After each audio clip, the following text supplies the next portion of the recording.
이번 강의는 이제 흉터 관리, 젊은 친구들이어가지고 그쪽에도 관심이 많아서. 병원마다 흉터에 사용하는 연고나 시트가 되게 다양하더라고요. 그 종류나 사용법이 궁금합니다. 지금은 이제 상처를 관리하는 방법들이 굉장히 많이 발전해서 다양한 연고, 성분, 그다음에 이제 붙이는 것도 여러 가지가 나왔는데, 특히 연고 같은 계통들은 이제 한 두 가지로 구분될 수 있긴 있는데요. 그 성분을 다 말할 건 아니지만 상당히 효과가 좋다고 생각을 해요. 어떤 거든지. 근데 병원마다 쓰는 게 좀 다르긴 하지만 확 차이가 나게 다른 건 아닌 것 같다고 생각을 합니다. 그래서 이제 저도 선호하는 연고가 따로 있고, 또 선호하는 이제 붙이는 이 테이프 같은 게 따로 있는데, 사실은 저는 테이프는 별로 안 믿어요. 다만 이제 조금 더 보습 효과가 있고 보호해주고 이제 이렇게 해주는 효과는 있다고 생각을 하죠. 지금 상처를 보니까 굉장히 잘 나왔습니다. 보통 이제 젊은 사람들이 상처가 좀 커지는 경우가 좀 많아서 오히려 좀 더 걱정인데 굉장히 예쁘게 잘 나온 편이고요. 살성이 좋은 거죠. 아니 근데 이런 치료를 받은 환자들한테 교수님이 이 흉터 치료나 이런 얘기도 실제로 하시나요? 네, 보통은 한 80% 정도의 환자들은 이제 예쁘게 꼬매놓고 바르는 연고만 가지고도 충분히 이제 상처가 예쁘게 잘 나요. 시간이 지나면 이렇게 주름처럼 보여요.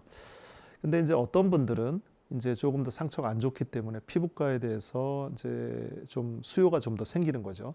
그럴 때는 이제 피부과 의뢰하기도 하고 상처를 어떻게 관리하라. 저희는 이제 수술 후 처음 외래를 오면 듣는 설명 중에 이제 두 번째 설명이 그거예요. 첫 번째는 앞으로의 치료 계획, 두 번째는 상처 관리, 이렇게 설명을 듣게 됩니다. 저는 과는 다르지만 수술을 했는데 산부인과에서 애 낳을 때 수술을 했는데 흉터 관리에 대해서 한마디도 들은 적이 없는데 알고 보니까 제가 켈로이드 피부였어요. 너무 지금까지도 고생하고 있는데, 그래서 아니 왜 선생님들이 이런 사소한 거지만 여자들한테 되게 중요한 건데 그렇게 병원에서 이렇게 설명을 해주는지가 갑상선 암 환자한테 하는지 궁금했어요. 안 해주신다면 꼭 해주십사 하는 얘기를 드리고 싶었습니다. 목이 딱 익스포저 된다니까 딱 보이기 때문에 그게 중요하고요. 산부인과 선생님은 자기가 되게 예쁘게 꼬맸다고 자신했나 봐요. 그런 게 있는 것 같은데, 의외로 켈로이드 체질은 꽤 많습니다, 우리나라에. 그래서 아마 그 옛날에는 이런 것들이 없었어요. 이건 불과 한 10년 전부터 확 이렇게 발전하기 시작한 부분입니다. 그리고 이제 저도 사실은 켈로이드 체질입니다. 근데 이게 옛날엔 대책이 참 없다 그랬어요. 레이저도 안 되고 주사 맞는 것도 안 되고. 그런데 요새는 주사도 상당히 발전해서 상처를 예쁘게, 그러니까 적어도 없애지는 못하지만 작게 하는 방식들은 많이 좋아지고 있어요.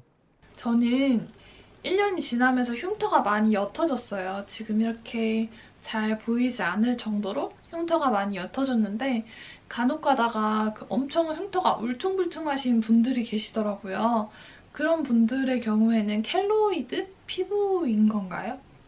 켈로이드성 체질이라고 표현해서 상처가 이렇게 크게 생기는 타입이에요. 이제 일반 사람들은 조그맣게 다친 거나 이런 것도 시간이 지나면서 아물어지고 희미해지는데, 켈로이드 체질은 거기에 막 섬유질이 많이 모여서 울퉁불퉁 크게 이렇게 울퉁불퉁 솟아오르는 걸 이야기합니다. 그래서 그런 체질의 사람들은 피부과 치료를 좀 빨리 받을수록 좀 더 도움이 되고요. 예전에는 저도 켈로이드 체질이지만 예전에는 제가 학생 때 배울 때만 해도 대책이 없다 그랬어요. 근데 이제는 그런 게 많이 좋아져서 켈로이드 피부일지라도 상당히 효과적으로 치료하는 방식들이 나와서 이제 수술한 주치의나 아니면 피부과 쌤들하고 상의하시면 훨씬 더 좋은 이제 해결책을 제시해 줄 겁니다. 그런 분들에게 흉터를 없애는데 도움이 되는 시술이 있다면 추천해 주세요.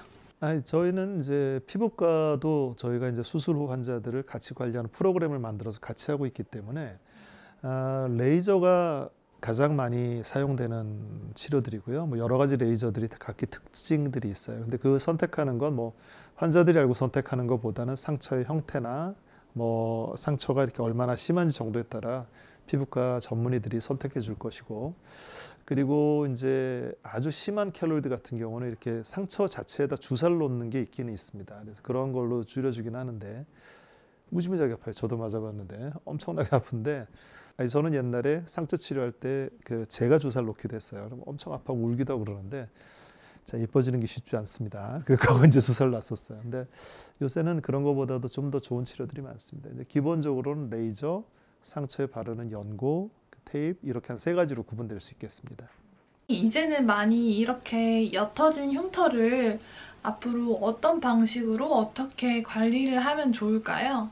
그 보통 이 상처 조직은 지금 아주 예쁘게 잘 나와서 아니, 저는 눈에 보여요. 저 상처만 보는 사람이니까 보이는데 일반 사람은 모를 겁니다. 간단하게 이제 목걸이만 걸어도 싹 가려지게 예쁘게 참 잘 나왔습니다.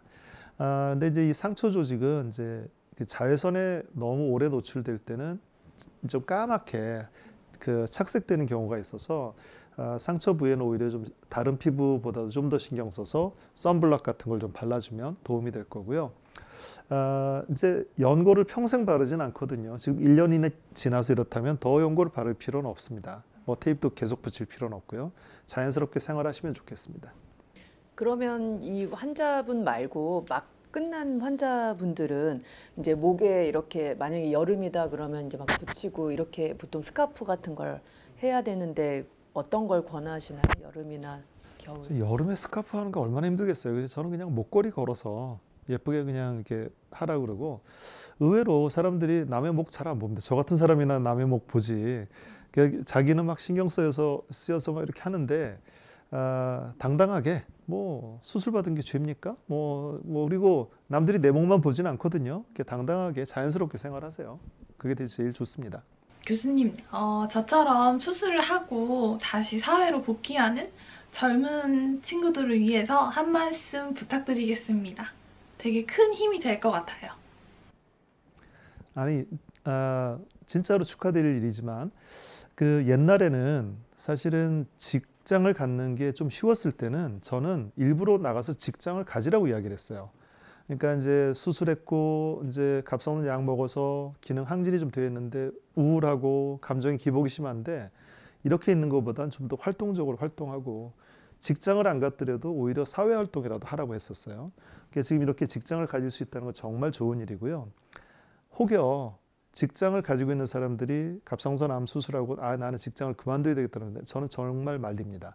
오히려 뭐 잠시 쉬었다가 아픈 시간 지나고 나면 열심히 일하라고 해요. 그게 오히려 좋고요. 정말 바람직한 모델이 될 거라고 생각하고 앞으로 더 자신감 있게 자기가 이제 원하는 바, 꿈꾸던 바를 더 이룩하시길 바랍니다. 아주 축하드릴 일이고 굉장히 뭐랄까 모범적인 그런 케이스라고 생각합니다. 아주 잘 됐다고 생각해요.